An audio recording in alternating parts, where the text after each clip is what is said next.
Olá, muito bom dia. Muito obrigado mais uma vez pela sua companhia. Está começando mais um programa Agronegócio e eu desejo a você um dia muito feliz, muito abençoado. E no programa de hoje nós vamos falar de restrição de crédito agrícola. Vamos dar um giro pela taxa Selic. O Banco Central resolveu elevar a taxa. Vamos falar dos mercados das carnes suína, bovina e também de frango. E eu vou comentar da produção de energia renovável, vou falar do mercado do leite por região aqui do Brasil e eu vou conversar com Fábio Franco, ele é gerente-geral da Taranis e nós vamos falar de gestão de mato competição com inteligência artificial, que resulta em um melhor gerenciamento do uso de herbicida na cana-de-açúcar. O programa Agronegócio já está no ar.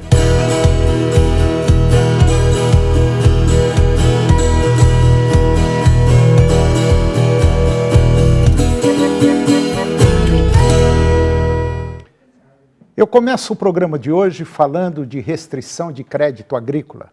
As restrições do crédito, elas podem afetar a produção agrícola, uma vez que os produtores dependem de recursos financeiros para investimento em tecnologias e insumos, essenciais para garantir a produtividade. Portanto, é imprescindível que novas estratégias sejam implementadas para facilitar o acesso ao crédito e garantir a continuidade do crescimento no setor agrícola. No setor de segmento de custeio agrícola, os números são alarmantes. Para a safra 23-24, foram assinados 273 mil contratos, enquanto que para essa safra agora, 24-25, esse número caiu para 199 mil, representando uma diminuição de 27%. Em termos financeiros, o valor contratado passou de 69 bilhões de reais para 47 bi, o que equivale a uma queda de 31%. Esse cenário, ele indica uma restrição no acesso ao crédito, impactando diretamente a capacidade dos produtores em adquirir insumos essenciais. A situação é ainda mais crítica quando se observa o segmento de investimentos. O volume de contratos assinados caiu drasticamente, de 223 mil na safra 23-24 para apenas 95 mil na safra 24-25, o que representa uma diminuição de 57%. O valor total contratado também enfrentou uma queda significativa, passando de 19 bilhões para 10 bilhões de reais, refletindo uma redução de 47%. Essas estatísticas, elas evidenciam as imensas dificuldades enfrentadas por empresas e bancos na análise e liberação de crédito. Em uma análise recente, o colunista de agronegócio Antônio Prado Neto, ele destacou o cenário atual do mercado de soja e milho, abordando também os desafios relacionados à liberação de crédito no plano safra deste ano 24-25. Esses dados revelam um quadro preocupante para os produtores rurais e também para as instituições financeiras. E agora você vai ver que o Banco Central, ele resolveu elevar a taxa Selic em uma decisão unânime. O Comitê de Política Monetária, o Copom, do Banco Central, decidiu elevar a taxa em 0,25 pontos percentuais, levando-a para 10,75% ao ano. Segundo informações que foram divulgadas pelo Banco Central, o aumento ele reflete um cenário econômico complexo, tanto doméstico quanto internacional. O ambiente externo ele continua desafiador, com a economia dos Estados Unidos em um momento de inflexão, aumentando as dúvidas sobre o ritmo da desaceleração econômica e também da desinflação. Além disso, os bancos centrais ao redor do mundo estão lutando para alinhar as suas políticas monetárias em um contexto de pressões no mercado de trabalho. Aqui no Brasil, indicadores econômicos e também do mercado de trabalho têm apresentado um dinamismo maior do que o esperado, resultando em uma reavaliação do hiato para o campo positivo. A inflação, medida pelo IPCA cheio e outras métricas de inflação subjacente, elas estão acima da meta, pressionando o Banco Central a adotar uma postura mais contracionista. As expectativas de inflação para este ano e para o próximo ano estão em torno de 4,4% para este ano e 4% para o próximo ano, enquanto a projeção para o primeiro trimestre de 2026 é de 3,5%, muito alta. O comitê alertou para os riscos altistas para a inflação, incluindo a possibilidade de desancoragem das expectativas e uma maior resiliência na inflação de serviços. E agora vamos falar um pouco do mercado das carnes suína, bovina e de frango. O mercado atacadista da Grande São Paulo, vamos dizer assim, tem registrado elevação nos preços das carnes suína, de frango e também bovina ao longo do mês de setembro. E São Paulo é um tipo de termômetro. Entre os cortes, a carne suína tem se destacado, apresentando variações mais expressivas do que a carne de frango, embora o aumento ainda seja inferior ao observado na carne bovina.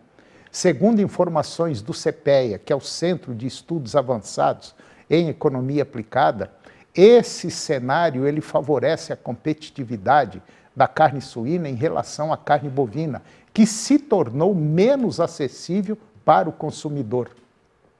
No entanto, a carne suína perdeu terreno frente à avícola, à carne de frango, que se mantém como uma opção mais econômica no mercado.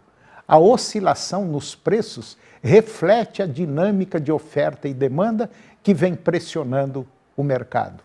Os preços de todos os cortes de carne bovina com osso, vamos dizer assim, subiram cerca de 4% no mercado atacadista da Grande São Paulo. Isso nos últimos 7 dias.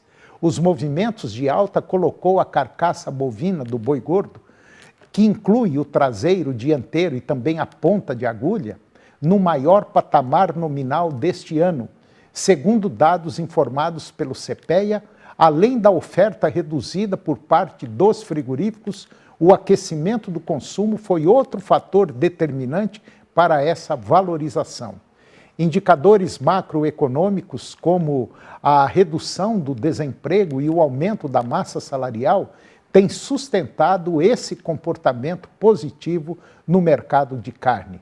Para as safras e mercados, as escalas de abate seguem apertadas em um momento de ótima demanda. As exportações caminham muito bem e nós temos aí uma perspectiva bastante positiva em relação a preços ao pecuarista brasileiro. Na verdade, não vamos ver altas explosivas, mas podemos chegar sim na casa aí de R$ 280 por arroba, que já é um preço considerado muito bom. Em agosto, segundo a Associação Brasileira de Frigoríficos, a Abrafrigo, o Brasil exportou 301.900 toneladas de carne bovina, um recorde histórico e avanço de 31,5% em relação às 229.600 toneladas comercializadas em agosto do ano passado. E agora vamos falar um pouquinho sobre a produção de energia renovável. Nas últimas décadas, o Brasil emergiu como um dos maiores fornecedores de alimentos do mundo e agora avança em direção a um novo papel: liberar a produção de energia renovável. A recente aprovação do projeto de lei 528/2020, em setembro deste ano, representam uma oportunidade para o país se destacar no cenário global de combustíveis sustentáveis. O agronegócio já é responsável pela produção de etanol e também biodiesel e convocado a liderar a revolução com novas fontes de energia, como o diesel verde e também o combustível sustentável de aviação, que é o SAF. A nova legislação, que aguarda a sanção presidencial, estabelece um marco regulatório para consolidar programas de mistura de biocombustíveis e criar metas ambiciosas para os combustíveis do futuro. Especialistas apontam que essa medida traz segurança jurídica e, na verdade, impulsiona investimentos em cadeias produtivas sustentáveis, além de fortalecer o setor agrícola. O projeto busca reduzir a dependência de combustíveis fósseis, favorecendo a segurança energética do Brasil. O biodiesel e o etanol, já amplamente utilizados, devem ser um aumento gradual em suas porcentagens de mistura com combustíveis fósseis e com previsão de crescimento significativo até 2030. O biogás e o biometano também ganham destaque com promessas de expansão na produção e utilização. Já o diesel verde e o SAF, em fases de testes, encontram um novo marco legal, um ambiente favorável para o desenvolvimento, com grande potencial de impacto ambiental positivo e benefícios econômicos para o setor agropecuário. Com essas iniciativas, o Brasil se posiciona como líder na transação para uma matriz energética mais limpa e sustentável, destacando no cenário global de biocombustíveis e energias renováveis.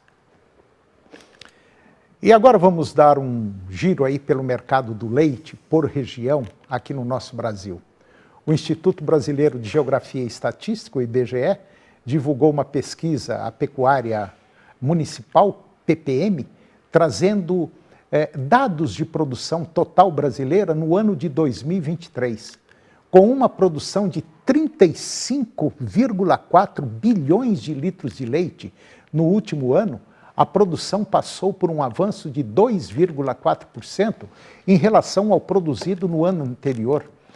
Bom, em relação aos resultados regionais, a região sul do país manteve, pelo terceiro ano consecutivo, sendo a maior região produtora do Brasil, representando 33,6% de todo o leite produzido no Brasil.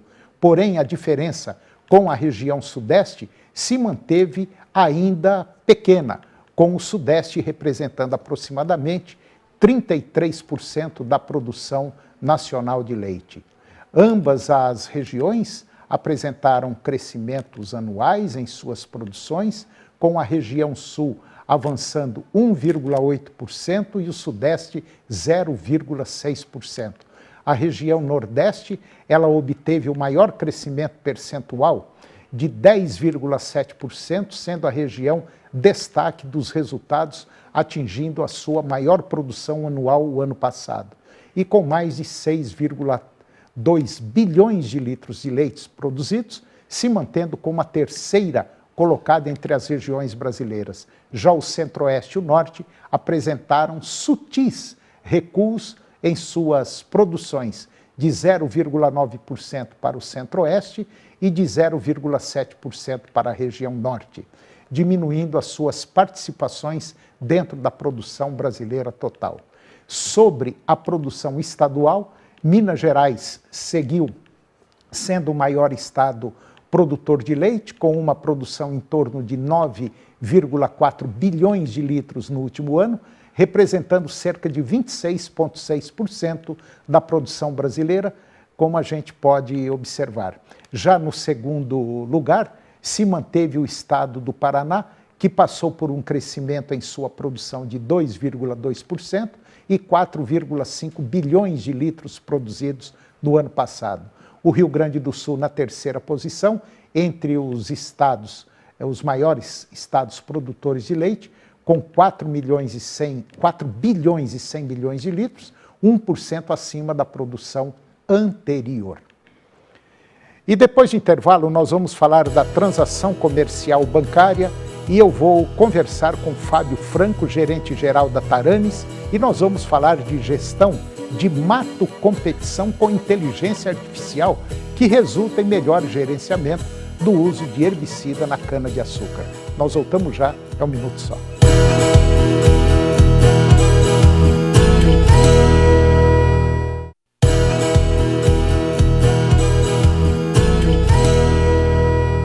Nós estamos de volta e agora eu vou conversar com Fábio Franco.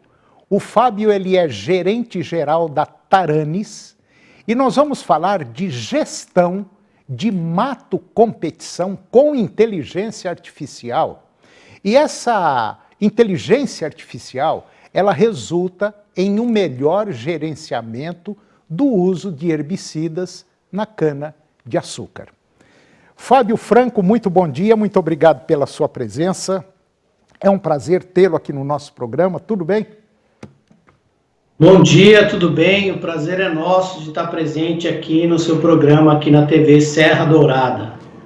Ô Fábio, me fala um pouquinho, o que é a Taranis, onde ela localiza e o que ela faz? A Taranis é uma empresa israelense que está presente no Brasil desde 2017, operando comercialmente desde 2020, uma empresa de monitoramento digital do agronegócio. Nós somos uma empresa de serviços, fazemos o monitoramento das lavouras através de imagens de satélite e de imagens de altíssima resolução, onde através da utilização de inteligência artificial, nós entregamos um relatório extremamente detalhado aos nossos clientes das ameaças as quais essa cultura está passando no momento. Ameaças tais como plantas daninhas, doenças foliares, deficiências nutricionais. Bom, então a Taranis, ela trabalha com imagens via satélite, e ela presta esse serviço, vamos dizer assim, de monitoramento através de inteligência artificial, porque a gente sabe que de forma manual a coisa fica muito mais complicada, muito mais difícil de você tomar uma decisão e provavelmente de forma manual os custos vão lá para cima, né? Perfeito, mas não só através de imagens de satélite. O grande produto que a Taranis tem, que é exclusivo, inclusive patenteado aqui no Brasil, são imagens tiradas de supercâmeras instaladas em aviões tripulados. Nós temos uma frota de aviões com esses equipamentos que tiram fotos, por exemplo, dos canaviais em vários momentos e apresentam relatórios, por exemplo, especificando por espécie as plantas daninhas, a abrangência e a cobertura dessas plantas daninhas por hectare, em 100% dos hectares. Nós estamos fazendo hoje de 4 a 8 amostras, ou seja, de 4 a 8 imagens por hectare em 100% da área contratada. Isso, para te dar uma dimensão, cada imagem tem uma amostra representativa de aproximadamente 15 metros quadrados, com uma resolução submilimétrica de até 1 milímetro por pixel. O que isso significa? Que a gente pode ver uma joaninha de cima de um avião, através de uma foto, embaixo do dossel de uma cana-de-açúcar, que a gente consegue identificar uma plântula de mamona brotando no meio do canavial e falar qual é a cobertura e a abrangência da mamona, por exemplo, no meio dos canaviais. Isso significa dizer também, então, que nesse relatório, provavelmente vocês identificam também o local onde ela está, por exemplo, a coordenada onde ela está, correto? Porque vai facilitar a aplicação de herbicida, principalmente com o uso de drone. Muito, excelente. Através, então, da junção das imagens de satélite e desse relatório amostral, nós identificamos exatamente aonde está a presença ou ausência dessas plantas daninhas, quantificamos e qualificamos. E aí, o nosso cliente terá um relatório completo, onde ele poderá tomar decisões corretivas, preventivas, tomar decisões através de KPIs, trocar moléculas de herbicidas que tenham sido usadas ou não tenham sido utilizadas e que poderão proporcionar um melhor controle daqui para frente, identificar também, por exemplo, a presença de fungos, de doenças foliares e startar um processo de aplicação de fungicidas no momento exato da captura. Então, esses são tipos de usabilidades as quais a ferramenta da Taranis tem proporcionado nos dias de hoje. Bom, e no caso da Taranis, vocês estão única e exclusivamente com cana-de-açúcar ou vocês também atendem outras culturas? Não, nós atendemos as principais culturas do Brasil e no mundo, tais como soja, milho, algodão, cana-de-açúcar, culturas com expressões nacionais, né, relevantes. Nós temos projetos na área de floresta, nós temos projetos na área de pastagem, mas temos tido um êxito muito grande na indústria sucroenergética, principalmente pela característica desse mercado que já utiliza os serviços, né? É um mercado que adquire serviços e que tem utilizado essa ferramenta de uma forma muito efetiva. Posso te dar um exemplo até muito atual. Nós tivemos recentemente as queimadas no estado de São Paulo, Goiás, Minas, né? Há 3 anos atrás, 20 e 21, nós tivemos também muitas queimadas nos canaviais. E depois tivemos uma seca tremenda, muito parecida com a que tivemos recentemente. E naquele momento havia uma dúvida, como que se comportariam as plantas daninhas? E de fato o que nós observamos foi um incremento muito rápido de algumas espécies de plantas daninhas pós-seca, pós-queimada, onde perdeu-se o efeito, por exemplo, de herbicidas pré-emergentes que desapareceram com essa alta temperatura e que possibilitou uma grande infestação de plantas daninhas pós aquele ocorrido. Então, por exemplo, nós tivemos naquele momento usinas que nos contrataram para quantificar as áreas queimadas, para quantificar quais plantas daninhas estavam vindo pós esse evento, e nós acreditamos que agora isso ocorrerá novamente, ou seja, tanto no dia a dia das lavouras, quanto para eventos, por exemplo, qual foi a dimensão de uma geada? Qual foi a dimensão da queima? A gente está preparado para atender também sobre demanda em relação a eventos inesperados. Quer dizer, de maneira geral, vocês não fazem uma radiografia da área, vocês fazem uma tomografia da área que está sendo cultivada. A Taranis eu costumo correlacionar muito com o hemograma. É como se a gente fosse um médico e fosse fazer um exame de sangue. Você não sabe se está com colesterol alto, com diabetes, o HDL, o LDL, e você volta para casa com aquele exame de sangue e leva no doutor para ele falar, olha, sua saúde está bem, sua saúde está mal, ou você pode melhorar nisso. Quando a Taranis traz um relatório de mato-competição, ela traz um relatório muito completo, não somente folhas largas ou estreitas, não somente manchas, ela traz um relatório que vai ter um heatmap, que possibilitará a aplicação, ela traz um relatório que vai qualificar até mais de 70 espécies daninhas, ela proporciona, muitas usinas têm 2, 3, 20 unidades produtivas, então o grupo corporativo pode comparar a eficiência de herbicidas, a eficiência da gestão, estipular esses KPIs. Recentemente nós tivemos um evento em Ribeirão, onde um dos nossos clientes apresentou um retorno por capital investido, onde ele investiu, ele teve um ROI de 3,5 para cada real investido com a ferramenta Taranis. Então nós trazemos realmente um hemograma da cultura, ou como você bem disse aí, um relatório muito completo, com informações muito precisas e principalmente com muita escalabilidade. Cada aeronave nossa faz 2.000 hectares por dia, em 72 horas os resultados estão disponíveis, uma metodologia que não é empírica, um dado que não se perde na linha do tempo, né? Se você tiver um turnover de equipe, se você mudar o grupo gestor, o grupo corporativo, o dado estará sempre disponível para utilização e principalmente uma metodologia única dessa que pode ser feita ano após ano, porque o nosso objetivo é que as usinas reduzam a macrocompetição, é que as usinas tenham êxito na aplicação de fungicida, é que as usinas tomem decisão em relação a deficiências nutricionais. Eu entendi. Puxa, a gente imagina muita coisa que está acontecendo no mundo e o que nós percebemos hoje é que é uma estrada que não tem mais volta, é uma estrada que só busca agora a perfeição.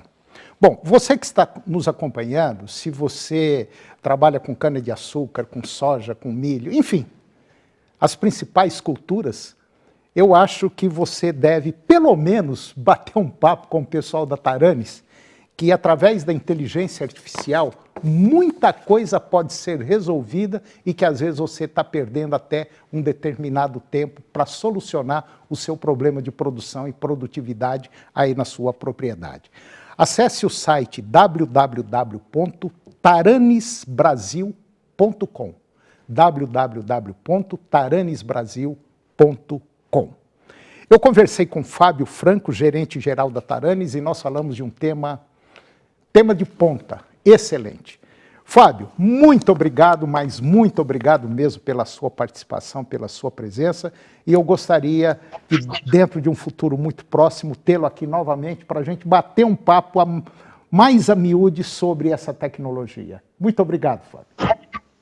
Muito obrigado, bom dia, nós agradecemos. A Taranis tem um lema importante, o seu olhar mais o nosso conhecimento. É a soma dos olhares que proporcionará a melhor decisão efetiva e otimizada para a sua lavoura. Bom dia. Bom dia, obrigado, Fábio. E o programa de hoje chegou ao fim. E eu termino o nosso programa com a seguinte frase. O plantio, ele é opcional, mas a colheita é obrigatória. Muito obrigado pela sua companhia, que Deus nos abençoe e até o próximo programa.